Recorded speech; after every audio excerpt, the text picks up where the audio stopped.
तो हमने सोचा चेंज के ऊपर बात करते हैं। और चेंज एक ऐसा विषय है कि आप सब लोग उससे भली भांति वाकिफ हो। आप लोगों को पता ही है, हम लोग लगातार हमारे जीवन में बदलाव आ रहे हैं, शरीर में बदलाव आ रहे हैं। देखते बूढ़े हो गए नहीं। पहले जब मैं इसके जितना था कानून तो इतनी ऊंची ऊंची झाड़ियाँ कूद जाते थे। अब सीढ़ियों से डर लगता है पैर ना फिसल जाए। चेंज आ गया लाइफ के अंदर, डर लगता है। लगातार चेंज आ रहा है। एक फिलोसफर है, उसने बोला only constant thing is change. नहीं, लाइफ में एक ही चीज कांस्टेंट है, चेंज। बाकी सबका किसी का पता नहीं, बाकी सब बदल रही है, लेकिन बदलाव लगातार हो रहा है। और हमारे आसपास के वातावरण में, परिवार में, सोसाइटी में, हर जगह चेंज आ रहा है। अनफॉर्चुनेटली वो सारे चेंज नेगेटिव है। अगर आप देखना चाहते हैं, सारे चेंज नेगेटिव है। सोसाइटी देखो बिल्कुल नेगेटिव जा रही है। अच्छे कितने दंगे हो रहे थे गुड़गांव में, आगे मेवात वगैरह के अंदर। अब पता नहीं क्यों हुए। कई लोगों से मैंने बात किया, पूछा, सबके अलग अलग वर्जन है। कुल मिलाकर सच्चाई कभी बाहर ही नहीं आती। हालात खराब होते जा रहे हैं। तो भी मैं मध्य प्रदेश में था पिछले हफ्ते, तो वहाँ पर हम लोग कलयुग का डिस्कशन कर रहे थे। तो लोगों ने बोला कि कलयुग तो बहुत डरावना है आगे आने वाला। तो हमने बोला कि आप फिर क्यों यहाँ पे रहना चाहते हो, क्यों नहीं बाहर निकलते यहाँ से। बाहर निकलने आप सोचते हो कि 50,000 साल के बाद, 1 लाख साल के बाद में बड़ा बुरा हाल हो जाएगा। लोग जमीन के नीचे रहने के लिए मजबूर हो जाएंगे, छोटे हो जाएंगे, फसलें खत्म हो जाएंगी, ये हो जाएगा, वो हो जाएगा, बड़ा बुरा हाल होगा प्रभु जी। तो मत रहिए यहाँ पर। आपको कौन कह रहे हैं यहाँ पर रहने के लिए? यहाँ पे रहने का क्या औचित्य है? अभी जो आपको लगता है आपके परिवार वाले बहुत प्रेम करते हैं, आप 70 क्रॉस कीजिए, सब प्रेम खत्म हो जाता है। सारा प्रेम उड़न छू हो जाता है। इकोनॉमिक जब यूटिलिटी खत्म हो जाती है, तब आपने पैसा कमाना बंद, तो सब खत्म हो जाता है। और कई बार तो मुझे लगता है यार चलो स्वाभाविक है, जो अगली पीढ़ी है अपने काम धंधे में बिजी हो गई, अपना कमा रहे हैं, सुबह से शाम तक लगे हुए हैं। पहले लोग 6-8 घंटे काम करते थे, 12 घंटे में पहुंच गए। हालात खराब है, 2-2, 3-3 लोगों का काम एक व्यक्ति करता जा रहा है।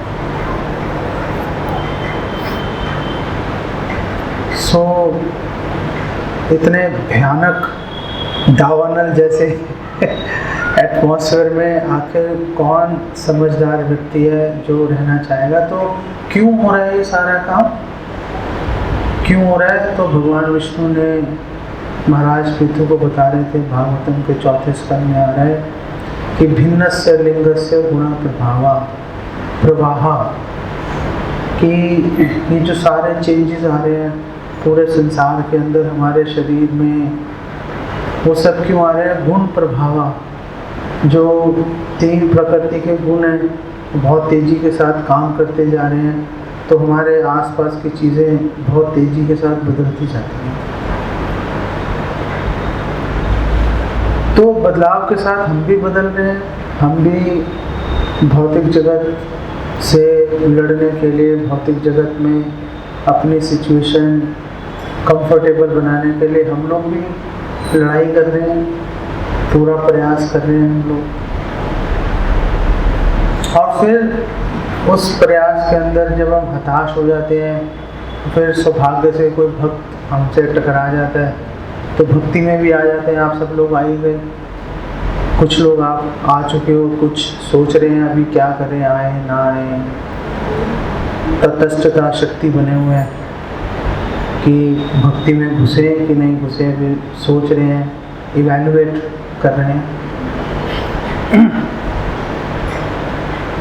तो जो लोग भक्ति में आ गए और बहुत तेजी से उन्होंने प्रगति किया, बहुत तेजी से 16 माला का जप करना शुरू कर दिया, प्याज लहसुन छोड़ दिया। कई भक्तों ने हमें बताया कि मांस खाना छोड़ना आसान है, प्याज छोड़ना मुश्किल है। सही बोल रहा था, गलत बोल रहे हैं? तो लोग कहते हैं कि शराब छोड़ना आसान है, चाय छोड़ना मुश्किल। जबकि ये जो चाय है ये तो कोई पी नहीं रहा था भारत के अंदर, तो वो कोलकाता में वो प्रोस्टिट्यूट्स को पकड़ाया था कि फ्री में लोगों को बांटो, पिलाओ, तुम्हारे यहाँ वैसे ही खराब लोग आ रहे हैं, उनको पिलाओ। तो और वहाँ से ऐसी चाय चली गई, लोगों को चाय के बिना रहना मुश्किल हो। कई आध्यात्मिक संस्थाएं ऐसी हैं जो कि लहसुन प्याज चाय कॉफ़ी के बारे में बोलते नहीं हैं। जैसे हम अभी एमपी में थे, सतना एक जगह है, वहाँ पे सीमेंट की फैक्ट्री है, क्योंकि वहाँ पे चूने की खदानें हैं उधर। तो वहाँ पर एक सिंधी कैंप एक जगह है, तो पार्टीशन के टाइम पे बहुत सारे सिंधी कम्युनिटी वहाँ पे आके रही। और सिंधी कम्युनिटी जो पंजाबी जो हैं बेसिकली अच्छे बिजनेसमैन होते हैं, तो उन्होंने वहाँ पे मेहनत की और मतलब खुशहाली से जीवन बिता रहे हैं। कई उनके मंदिर हैं वहाँ पर, गुरुद्वारों में भी जाते हैं, मंदिरों में भी जाते हैं। तो मैंने कई सिंधियों से कम 50 लोगों से मैंने एक हफ्ते के अंदर बात की होगी अलग अलग समय पर। तो उन्होंने बताया कि हमें कोई जो है उनका गुरु जहाँ पर भी जा रहे हैं या गुरुद्वारे भी जो हैं, कोई भी चाय कॉफ़ी प्याज लहसुन पे कोई प्रतिबंध नहीं लगा रहा, बल्कि वहाँ पर जो उनका सिंधियों का मेन उन्होंने गुरुद्वारा सब बना रखा है। तो वहाँ पे पुरुषोत्तम मास के लिए उन्होंने 1 महीने के लिए पूरा एक एसी टेंट लगाया, वाटरप्रूफ टेंट, बारिश से भी बचने के लिए। उस पर 1 महीने के लिए 18 लाख रुपए खर्च दिए उन्होंने सिर्फ टेंट के ऊपर। और वहाँ पे सुबह शाम 500,000 लोगों का खाना बन रहा है, लोग खा रहे हैं और उसमें प्याज भी डाल रहे हैं, लहसुन भी डाल रहे हैं, सब काम चल रहा है, सब काम चल रहा है। तो मैंने उनको बोला कि प्याज लहसुन तो तमोगुनी है, आपके गुरु आपको क्यों मना नहीं कर रहे? उन्होंने बोला कई जगह पर जो ये पुरुषोत्तम मास है या कार्तिक मास आ गया, उसके अंदर वो प्याज लहसुन मना कर देते हैं। या जो सिंधी हैं उनके अंदर ये कॉन्सेप्ट है चलिए का, कि 40 दिन तक वो कुछ तपस्या करते हैं। वो 40 दिन का जो तपस्या का कॉन्सेप्ट है वो भी पीछे से चला हुआ आ रहा है कि अब तो पाकिस्तान में है सिंध, तो वहाँ पे जो एक मुसलमान राजा था मीर शाह, वो उन पे अत्याचार कर रहा था सिंधियों पर। तो उन्होंने 40 दिन तक जो है व्रत किए सब लोगों ने मिलकर। तो फिर वरुण देवता जो है वो झूलेलाल जी के रूप में वो प्रकट हुए, उन्होंने रक्षा की। तो आज भी वो उसकी याद में 40 दिन का जो है वो चलिया बोलते हैं उसको, उनकी भाषा में वो करते हैं। और उस दौरान वो प्याज लहसुन नहीं खाते। तो मैंने उनसे पूछा कि आप इस दौरान प्याज लहसुन क्यों नहीं खाते? उन्होंने बोला नहीं चलिया में नहीं खाते। मैंने खराब है ना, बोलते क्यों नहीं? खराब है नहीं खराब है? अगर खराब नहीं है तो क्यों नहीं खाते 40 दिन? उन्होंने बोला हाँ मतलब 40 दिन नहीं खाते, ये नहीं बोला खराब है। तो मैंने बोला जब 40 दिन नहीं खा रहे आप क्योंकि खराब है, तो 365 दिन मत खाओ, क्यों खाते हो? एक खराब चीज को मत खाओ। आई मीन क्या पॉइंट है उसको खाने के लिए? तो नहीं, हमें तो आज तक किसी ने कहा नहीं, हमें आज तक किसी ने कहा नहीं कि इसको नहीं खाना चाहिए। लेकिन सिंधियों में कुछ भी बोलो, एक उनके अंदर खासियत है कि खुले विचारों के हैं, आप उनको कुछ बात बोलो तो समझ जाते हैं। कट्टरता उनके अंदर नहीं है। कट्टरता तो एक ही जगह पे पूरी कट्टरता समाई हुई है, वही पकड़ के चल रहे हैं। तो आप लोग भक्तों के संग में आए, चलो आपने प्याज लहसुन छोड़ दिया, 16 माला करनी शुरू कर दी, और प्रोग्राम में भी, संडे प्रोग्राम में भी आ जाते हो आप। तो क्या ये चेंज है? हाँ, ये बहुत बड़ा चेंज है, इसमें कोई दो राय नहीं है कि ये बहुत बड़ा चेंज है। हमने तिलक लगाना शुरू कर दिया माथे पर, अब हमें शर्म नहीं आती तिलक लगाते हुए। पहले एक टाइम पे हमें शर्म आया करती थी, धोती कुर्ता डालने में बहुत शर्म आया करती थी। आज हम कंफर्टेबल हैं कंपैरेटिवली। हम लोग सोचते हैं चलो शादी ब्याह में आज भी नहीं कोई आता धोती कुर्ते में डिवोटी के यहाँ पे शादी होगी तो चले जाएंगे, अपने रिश्तेदारों के यहाँ आप में से कितने लोग धोती कुर्ते में हैं, है ना?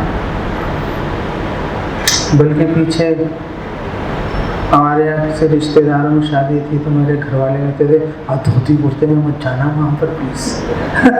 मैं जाता ही नहीं वहाँ पर, मैं क्यों जाऊँ वहाँ पर, वो डीजे बज रहा होगा, दिमाग खराब करेंगे, ना खाना ना पीना और दिमाग खराब करेंगे उल्टी सीधी लोग बातें करके, तो मैं क्यों जाऊँगा वहाँ पर। तो हम लोग खुद ही एम्बैरेस्ड फील करते हैं, लेकिन पहले से सिचुएशन चेंज हो गई थोड़ी सी। लेकिन पता है बात क्या है? बात यह है कि हम लोग कुछ चेंजेस लेके आते हैं, दीक्षा तक पहुंच जाते हैं, दीक्षा तक आ गए, चेंजेस ले आए। भक्तों ने बोला देखो भाई वो भागवतम का फर्स्ट कैंटो पढ़ लो, भक्ति रसामृत सिंधु पढ़ लो, भगवद गीता पढ़ लो, तो दीक्षा होगी, पढ़ लेते हैं हम लोग। चलो ये तो काम खत्म हुआ, दीक्षा कराओगे हमारी। तो दीक्षा होने के बाद एकदम जो है जहाँ पर थे वहाँ पर हम जाम हो जाते हैं, काइंड ऑफ।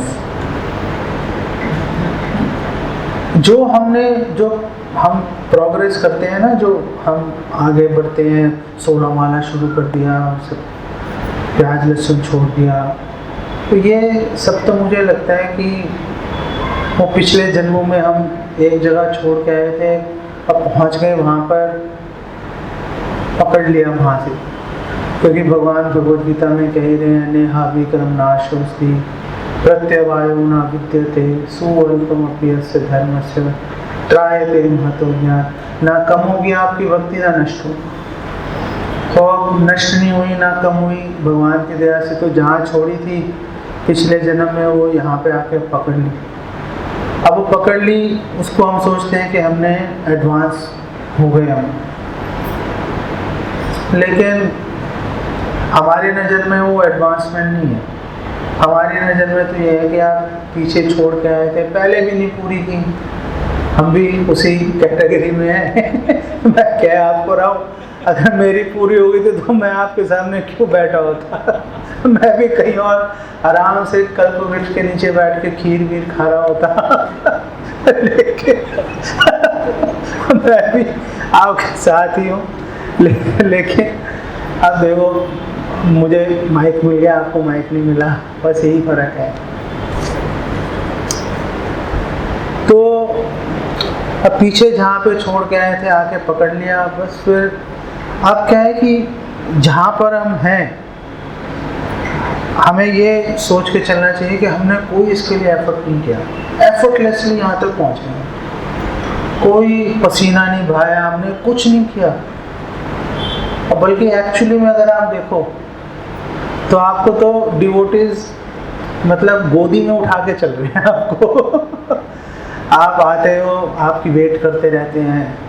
आपको अगर बोला कि देखो 5:30 प्रोग्राम शुरू होगा, आप 6:30 7 बजे आते हो, बिल्कुल आप ये सोचते हो कि कीर्तन का एक मंत्र हमारे कान में ना चला जाए, बस किसी तरीके से वक्तव्य शुरू हो तो हम बिल्कुल पहुंच जाएं और वक्तव्य खत्म हो तो हम निकल जाए, क्योंकि हमारा समय बहुत कीमती है।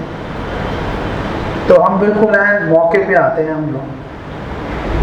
बल्कि कई वक्त तो फोन करके पूछते हैं तो प्रोग्राम शुरू हुआ नहीं हुआ? अरे भाई कोई आया ही नहीं, सभी फोन पे पूछ रहे हैं शुरू हुआ कि नहीं हुआ। तो जब सारे फोन पे ये पूछ रहे हैं कि प्रोग्राम शुरू हुआ नहीं तो कैसे शुरू होगा? कोई आएगा तो शुरू होगा। पीतमपुरा में ये हमारे साथ हादसा हुआ था। तो एक प्रोग्राम वहाँ पे रखा था, एक डिवोटी ने अपने एक दुकान का उद्घाटन किया। तो जैसे उन्होंने मुझे 12 बजे का टाइम दिया, मुझे 12:15 पहुँचा मैं। तो मैं रास्ते में से मैंने कई बार उनसे माफ़ी मांगी कि मैं लेट हो गया, 15 मिनट लेट चल रहा हूँ मैं। तो उन्होंने बोला नहीं कोई बात नहीं, आप आ जाइए। मैंने अभी बड़े सहिष्णु हैं। वहाँ पहुँचा तो पहला व्यक्ति मैं था। तो मैंने कहा बाकी सब कहाँ है, मतलब प्रोग्राम चेंज तो नहीं हो गया? कई बार क्या होता है, डेट चेंज हो जाती है ना, प्रोग्राम लास्ट मिनट पे चेंज हो जाती है। मैंने कहा कभी चेंज तो नहीं हो गया प्रोग्राम? मैंने कहा नहीं अभी तो कोई आया नहीं। तो मैंने कहा कहाँ है सब? अरे सब फ़ोन पे पूछ रहे हैं कि प्रोग्राम शुरू हो गया। तो ये चल रहा है। वो हम लोग वहाँ पे, तो खैर हमारे पास 3-4 डिवोटीज थे, हमने तो बैठ के कीर्तन शुरू कर दिया। हमने कहा एटलीस्ट चलो भाई बैठ के हरे कृष्ण बैठ के कीर्तन तो करें हम लोग। फिर धीरे धीरे चलो लोग आ गए बेसिकली। सो हम लोग बिल्कुल ये सोचते हैं कि एंड मौके पे जाएं, एक कीर्तन वगैरह इम्पोर्टेंट नहीं है, लेकिन एक्चुअली में कीर्तन बहुत ही महत्वपूर्ण है। जो भी बातें कोई भी वक्ता, कोई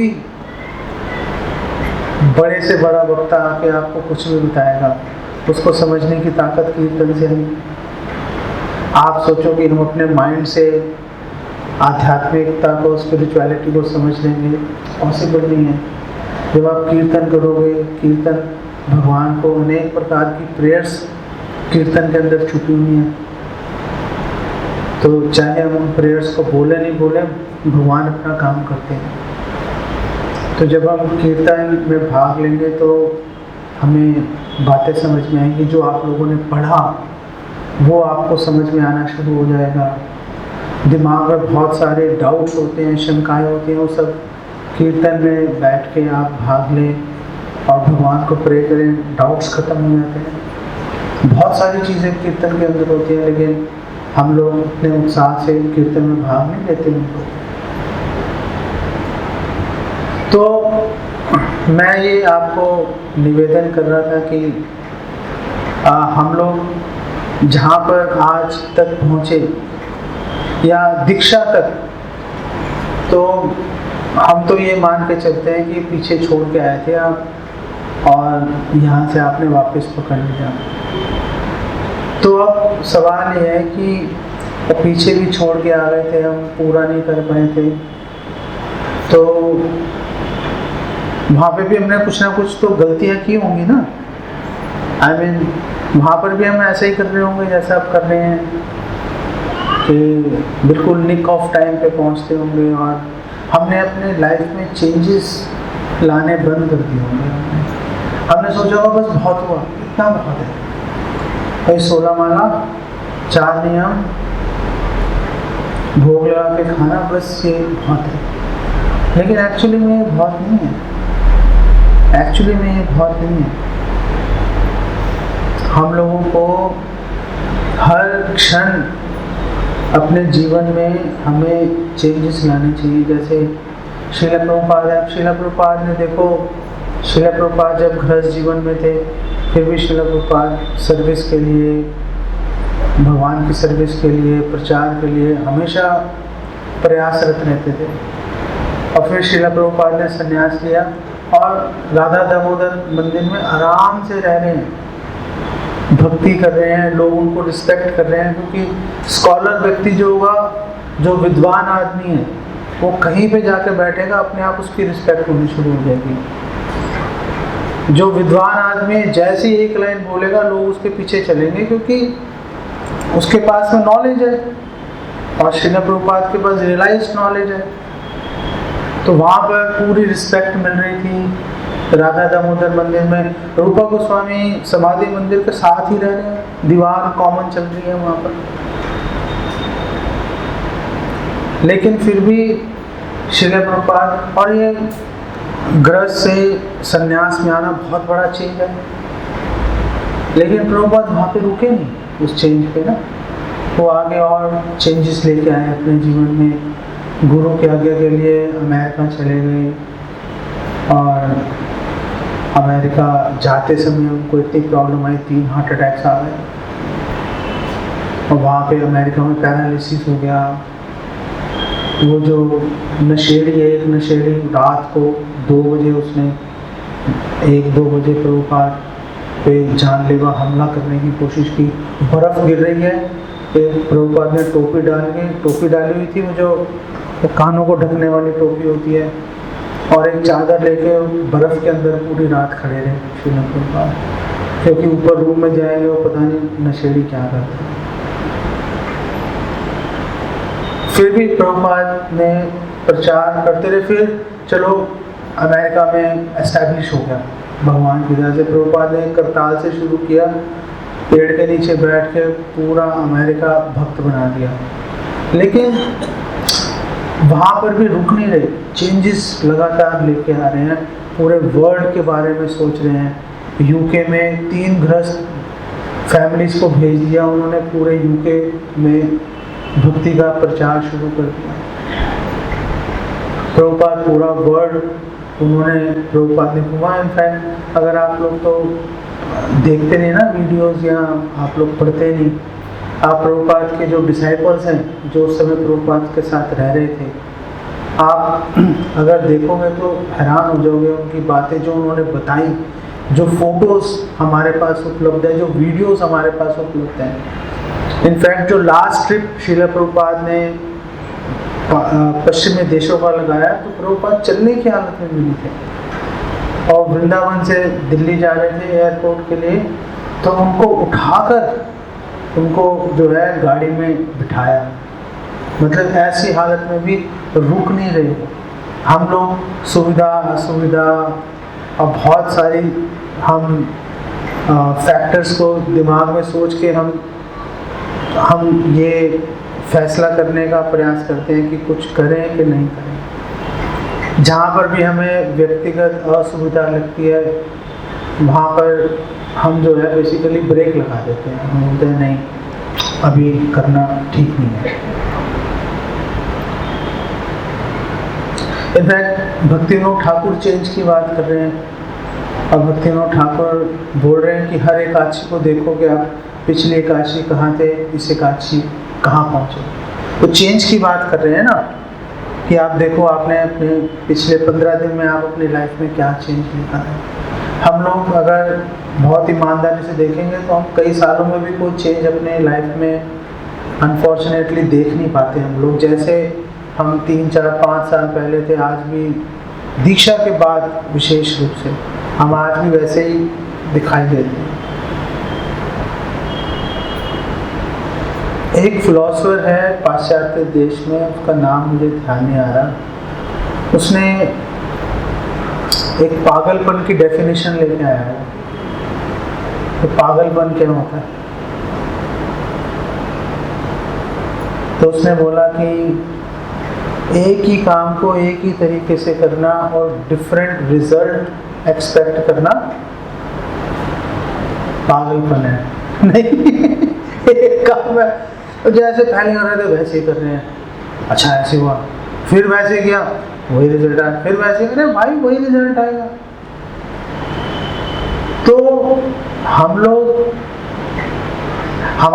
हम सबके माइंड में ये बात क्लियर हमें लेके आनी चाहिए कि हम करोड़ों अरबों जीवन हमने ऐसे ही निकाल दिए हमने बिना कोई चेंज किए, कि हम कोई असुविधा नहीं चाहते इस भौतिक जगत के अंदर,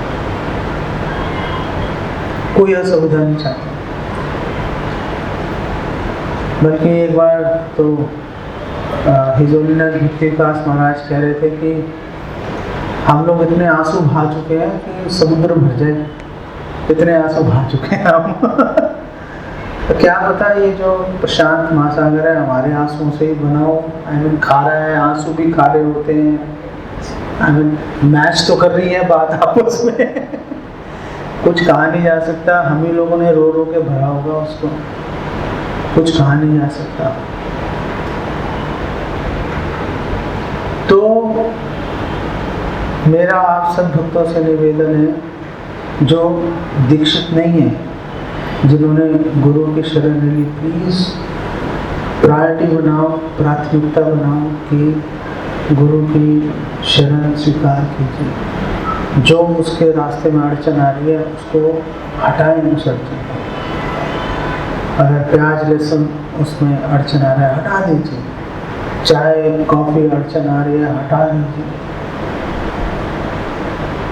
16 माला कीजिए, भक्तों के आप प्रवचन सुनिए, अनुकूलता लेके आइए। एक एंजाइटी, एक वो ललक होनी चाहिए हमें। अभी ये जो ललक है, ये ललक कहाँ से आएगी कि हमें करना है? या जो दीक्षित हैं उनके अंदर ललक होनी चाहिए आगे सर्विस में एंगेज होने के लिए, रीचिंग को, अपनी सर्विस को बढ़ाने के लिए। तो मेरा सवाल है कि ये जो ललक है, ये जो उत्कंठा है, ये जो एक मोटिवेशन है, कहाँ से आएगी? कैसे हम ये सोचेंगे कि हम लोग भक्ति में हमें और अपनी सर्विस को बढ़ानी है, लाइफ में चेंजेस लेके आना है? कौन बताएगा? हाथ खड़े कीजिए। कैसे मोटिवेशन आएगी? एक आंसर तो है कि भक्तों का संग करेंगे, उसको साइड पे कर देते हैं। और कौन बताएगा कैसे आएगी हमारे लाइफ में चेंजेस करने के लिए? वो जो एक मोटिवेशन है, एक वो जो इम्पेटस है, एक जो फोर्स है, वो कैसे आएगी? भगवान से रिक्वेस्ट करें,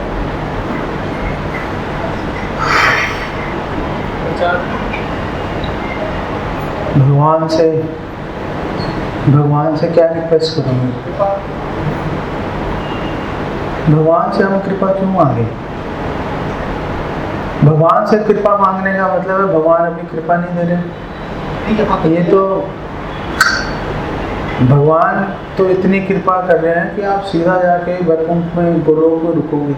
हम नहीं रुक रहे, उसके पीछे कृपा की कमी नहीं है। कृपा शब्द का कभी भी मतलब हमें क्या करना चाहिए, भगवान की कृपा मांगनी चाहिए, कभी भी आंसर नहीं हो सकता।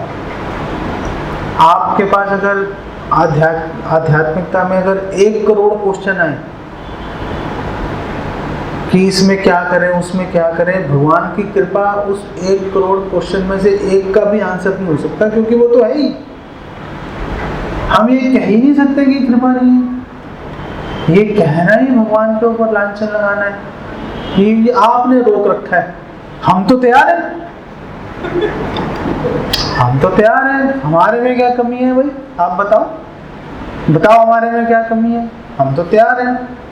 कमी तो आपकी तरफ से है, कृपा आपने रोक रखी है। अब आपने रोक रखी है, जा हम नहीं रहे, तो मतलब अभी क्या?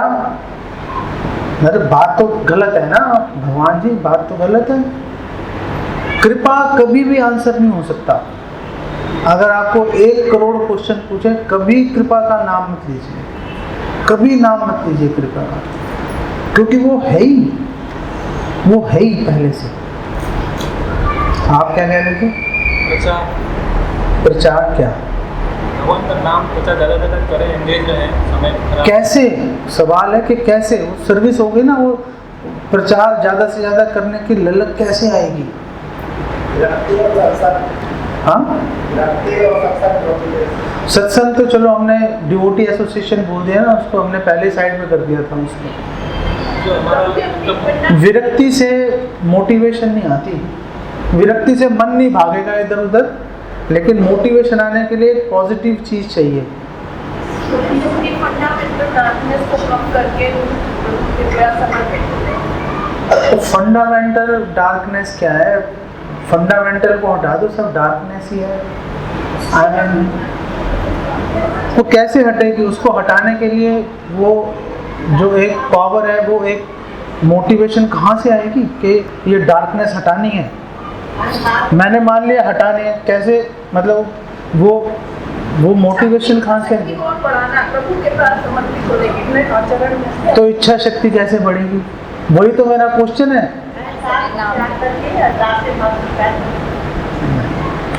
दास्य भाव, दास्य भाव तो चलो है ही है। आप क्या कह रहे हैं? लगता है कि जिससे हमें वो हो जाएगा, ये मानव शरीर बहुत दुर्लभ है। अभी नेक्स्ट मुझे तो बहुत सीरियस फील होता है कि अभी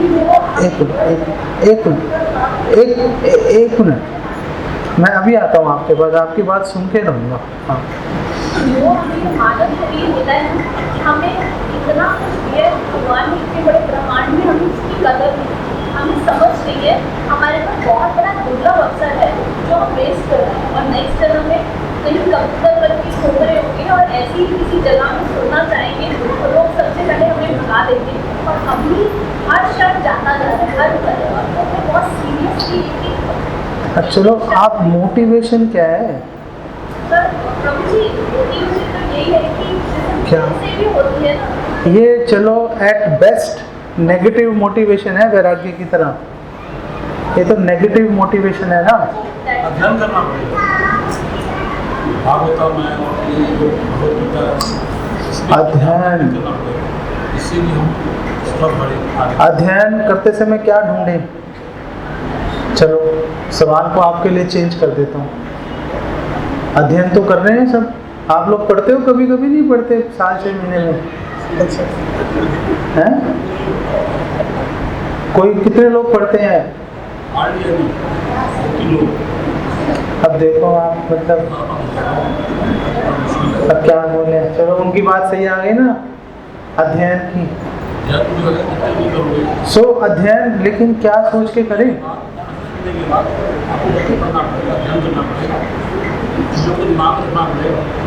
नहीं तो अभी मेरा क्वेश्चन है कि मोटिवेशन कहाँ से आएगी? आपने कहा अध्ययन, तो अध्ययन में क्या सोच के पढ़े कि मोटिवेशन आएगी? हाँ जी, मतलब ज़्यादा से ज़्यादा गुरु के साथ। वो तो हमने डिवोटी एसोसिएशन सबसे पहले ही उसको हमने बोरी में बंद कर दिया उसको, तो मैंने ही बोल के बंद कर दिया उसको कि भाई ये साइड पे कर दो इसको, डिवोटी एसोसिएशन। हाँ, ब्रह्मराज प्रभु, गोल डिसाइड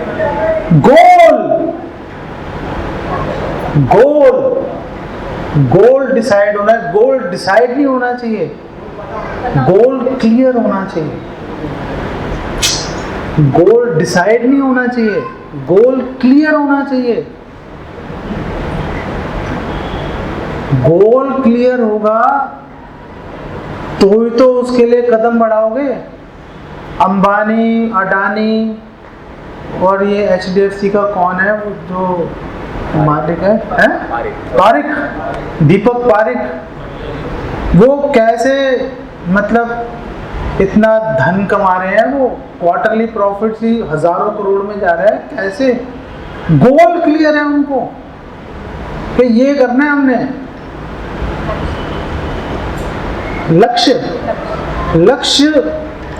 हमें, अगर हमारा लक्ष्य क्लियर नहीं है, पहली बात है कि हम खड़े कहाँ हैं, वो हमने बात कर ली।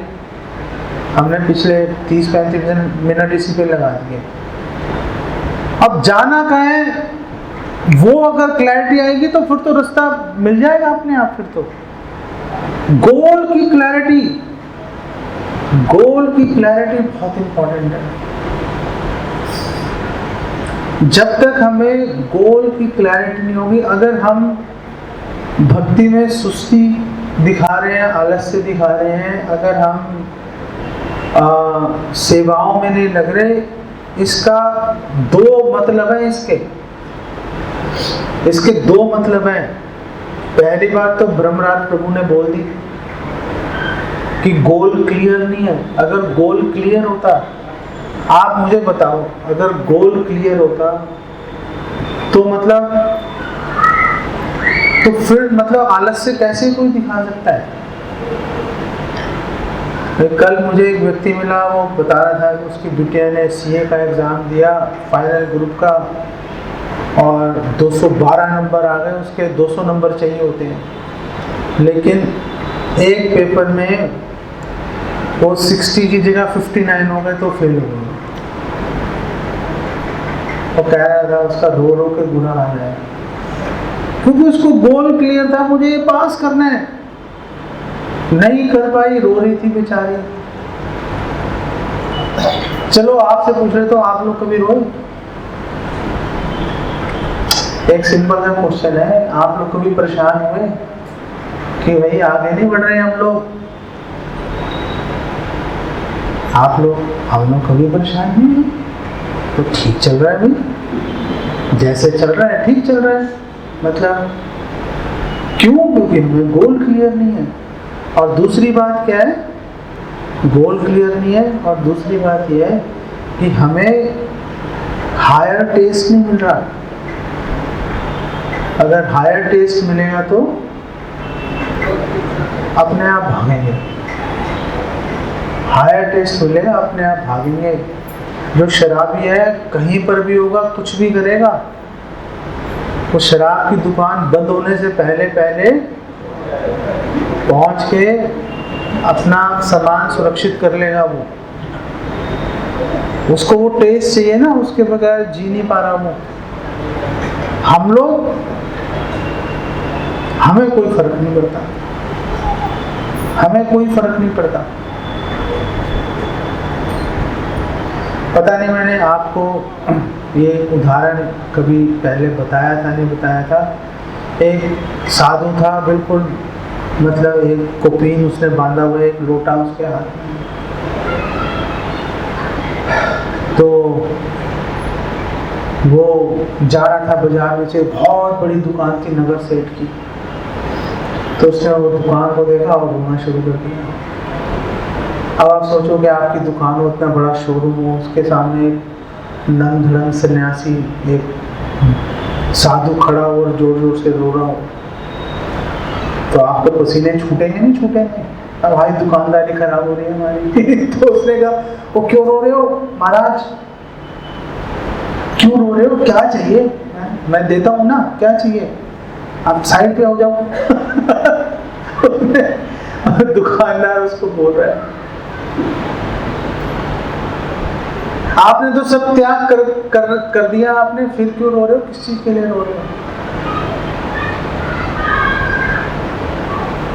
तो उसने कहा, मैं इस चीज के लिए रो रहा हूँ, तुम्हें देख के। मैं कहा, अरे मुझे देख के रो रहे हो, मेरी दुकान में करोड़ों का सामान भरा हुआ है। तो साधु ने बोला, मैं एक लोटे का बोझ नहीं उठा पा रहा और मुझे भारी लग रहा है।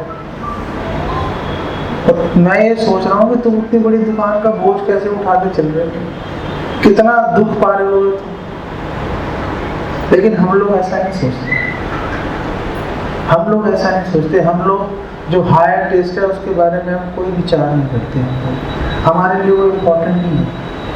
इसीलिए वो जो एक खिंचाव होता है, एक पागलपन होता है कि हाँ हमें सेवा करनी है, हमें सेवा बढ़ानी है, हम जितनी भी सेवा कर रहे हैं पर्याप्त नहीं है।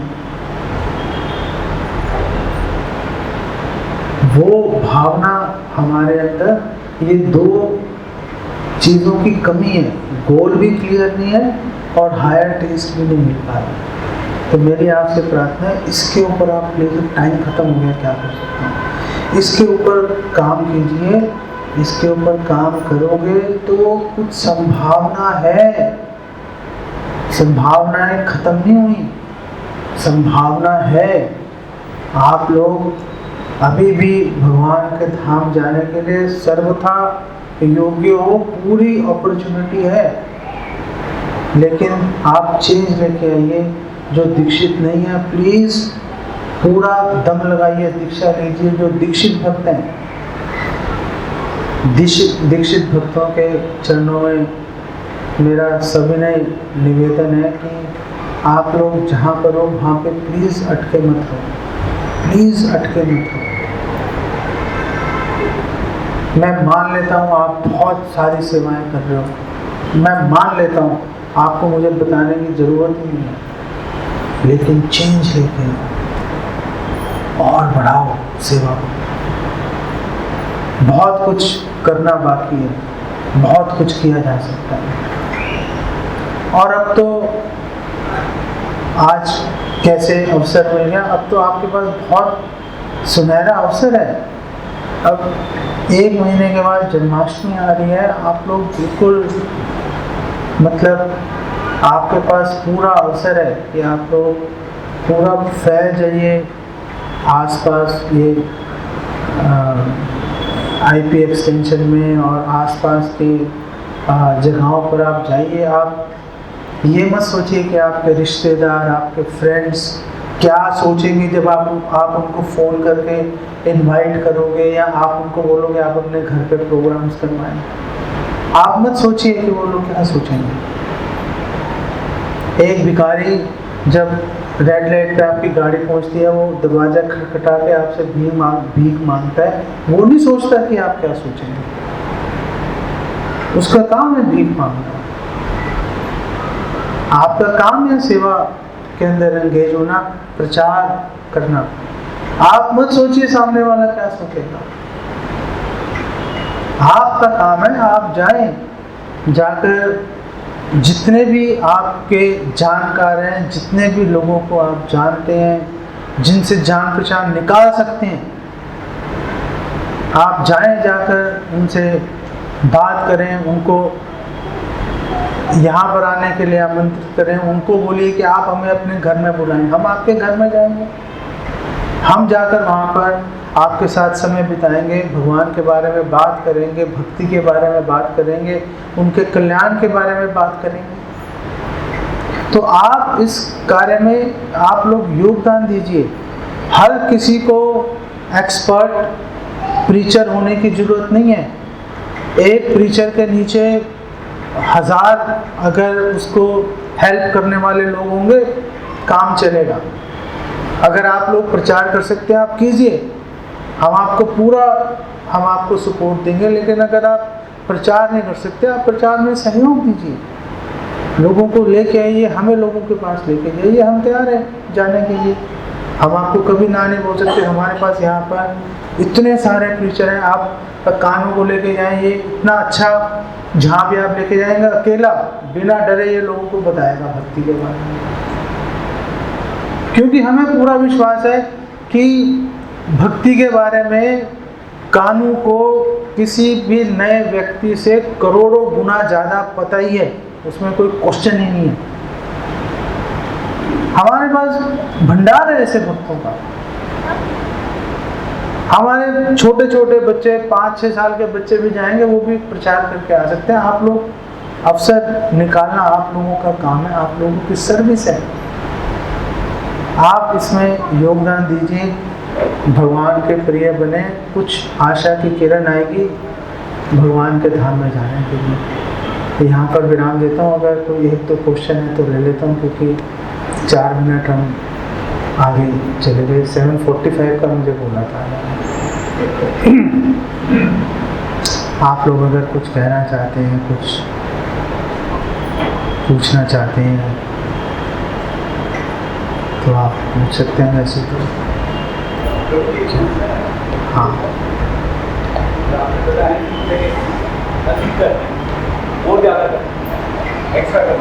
हाँ,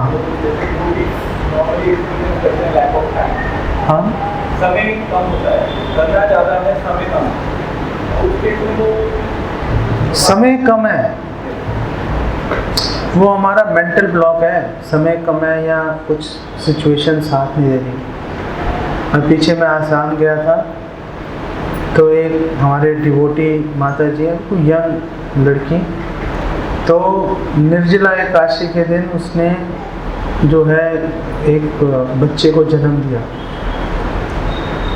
तो निर्जला एकादशी के दिन बच्चे को जन्म दिया, पूरी निर्जला एकादशी का पालन किया उसने। हम अगर उनकी जगह होते तो हम सोचते भाई नहीं ठीक है, इतना बड़ा काम किया है, पानी पीना तो बनता है, मतलब मेंटल ब्लॉक है, समय की कमी है। श्रील प्रभुपाद के पास कई जो उनके एटलीस्ट जो अच्छे जो उनके क्लोज डिसाइपल्स थे, तो श्रील प्रभुपाद के पास गए, प्रभुपाद टाइम की कमी है, तो प्रभुपाद बोल रहे खाओ मत, सो मत, अगर टाइम की कमी है। इसके अंदर क्यों सारी कटौती इसी पे क्यों लगा रहे हो भाई? अपने खाने पे कटौती करो, अपने सोने के अंदर कटौती करो, इसके लिए टाइम निकालो, क्योंकि ये इम्पोर्टेंट है। टाइम इसके लिए निकालोगे, अपने आप सारी चीजें भगवान आपके फेवरेबल करते ही चले जाएंगे, उसमें कोई क्वेश्चन नहीं। जेन्युइन रीजंस हो सकते हैं आपको अकाउंटेंसी में, क्योंकि मैं सीए हूँ तो अकाउंटेंसी के हिसाब से आपको बताता हूँ, अकाउंट्स की लैंग्वेज में। तो हमारी अकाउंटिंग में जो कॉस्ट होती है, एक इनकम है और एक खर्चे हैं, कॉस्ट है। तो कॉस्ट दो तरह की होती है। ब्रजेश प्रभु हामी भरेंगे, कहाँ पर है ब्रजेश? यही तो बैठा है। तो ये बताएंगे ब्रजेश प्रभु भी कि मैं सही कह रहा हूँ। तो दो तरह की कॉस्ट होती है, फिक्स्ड और वेरिएबल या फ्लेक्सिबल, आप उसको बोलो। तो अकाउंटिंग कहती है कि शॉर्ट टर्म में 1 महीने, 6 महीने, 1 साल के ड्यूरेशन के अंदर आप बोल सकते हो कुछ कॉस्ट फिक्स्ड है, कुछ कॉस्ट वेरिएबल है। लेकिन अगर आप लंबे समय की बात करो, 5 साल, 10 साल, तो सारी कॉस्ट वेरिएबल है, कोई फिक्स्ड कॉस्ट नहीं है। ठीक बोल रहा हूँ कि गलत बोल रहा हूँ? हर चीज में बदलाव लाया जा सकता है, हर चीज में बदलाव लाया जा सकता है। इसी तरह से हम आप कह सकते हैं हमारा टाइम फिक्स्ड है, सारी चीजें फिक्स्ड है, कोई फिक्स्ड नहीं है। 1-2 महीने के लिए मैं मान सकता हूँ, लेकिन अगर आप प्रयास करेंगे आप फिक्स्ड को वेरिएबल कर सकते हैं, वो संभव है उसको वेरिएबल करना। और आप अगर प्रयास करेंगे, भक्तों से आप गाइडेंस लेंगे, हो जाएगा काम हो जाएगा, कोई ऐसी बड़ी बात नहीं। वो फोर्ड कंपनी के मालिक के पास टाइम की कमी नहीं है, आपके पास पता नहीं क्यों है। वो इतनी बड़ी करोड़ों अरबों की फैक्ट्री चला रहा है, वो भक्ति के लिए टाइम निकाल रहा है, 16 माला कर रहा है और प्रीचिंग कर रहे हैं। हमारे पास टाइम की कमी कैसे हो सकती है? वो मेंटल ब्लॉक है। आप शॉर्ट टर्म में हो सकता है उसको ना बदल पाए, लेकिन भक्तों से सलाह मशवरा लेंगे, लॉन्ग टर्म में सब चेंज हो जाएगा। 6 महीने, 1 साल के अंदर चीज़ें चेंज हो जाती हैं, आपके हाथ में रहता है वो चेंज करना। ओके फाइन, यहाँ पे विराम लेते हैं।